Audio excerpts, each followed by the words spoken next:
So, here we go. Marilou Danley, Mr. Paddock's girlfriend. And here we go with the scapegoating. In terms of identifying this domestic terrorist, Caucasian terrorist, for what he is.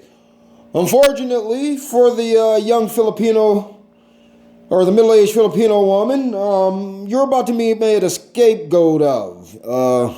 Typically, you're going to be the root cause of him because, down in Guam and Bohol in the southern parts of the Philippines, there's a Muslim presence. So obviously you radicalized Mr. Danley and caused him to commit this act. There was even rumors of ISIS, him being a member of ISIS. Just call it what it is, a white domestic terrorist that had a tantrum. Unfortunately, though, this Filipino woman will probably somehow endure the brunt of this bullshit that was enacted by, that terrorist. But unfortunately, it's crazy because Southeast Asian women, they typically primarily partner up with Caucasian men in the West. That's their choice. I guess it has to do with status or maybe obtaining wealth, being that the Philippines is a country with tremendous amounts of wealth that is simply mismanaged, that keeps the people poor. But either way it goes, so this young girl or this lady from the Philippines is now being questioned by the FBI, and they're already deflecting. They're like, he was psychotic, he was crazy. The thing, he sent her over because the thing that's really going to screw her up is by saying that. Because now they're going to trap her with, well, how come you didn't report this? That he was, crazy. How come you didn't let anybody know?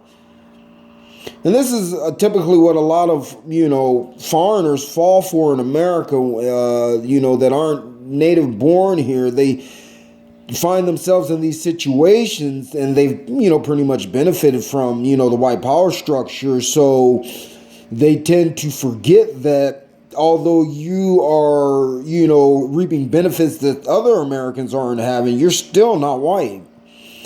And although we're not coming down hard on you resting ashore, the minute you fuck up, we're going to remind you who you are.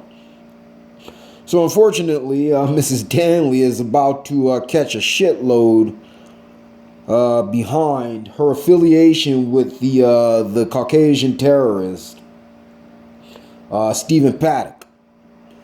And, it just goes to show the nation is experiencing the decline in white male dominance and power right now. So people that have blindly aligned themselves and made relationships and felt that, that they were in with the in crowd, and typically non-whites that felt they were in with the in crowd of the white supremacists, are about to find out right now that you ain't shit to them. You're not shit. You never have been shit. You're just a tool that you've allowed yourself to be used as to help further their agenda. And that's sad that a lot of you guys are finding that shit out this time. Hopefully you guys that have found this out have actually woke up and accepted and understood what many people have been trying to tell you for the longest time. You're not getting over because you just have this high intelligence. Because if that's the truth, if you're really these highly intelligent people that are coming here getting over on people, then why is it the nations that you're coming from so fucked up? Why come you're not using that high intelligence and smartness there? You're used as a tool.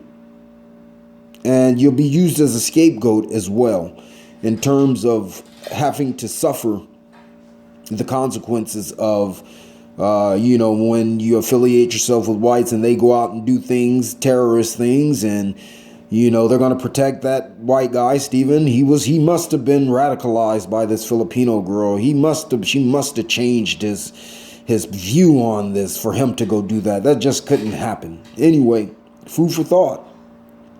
Be careful who you think is your friend and who you think has your back and who you align yourself with. America's not perfect. Peace.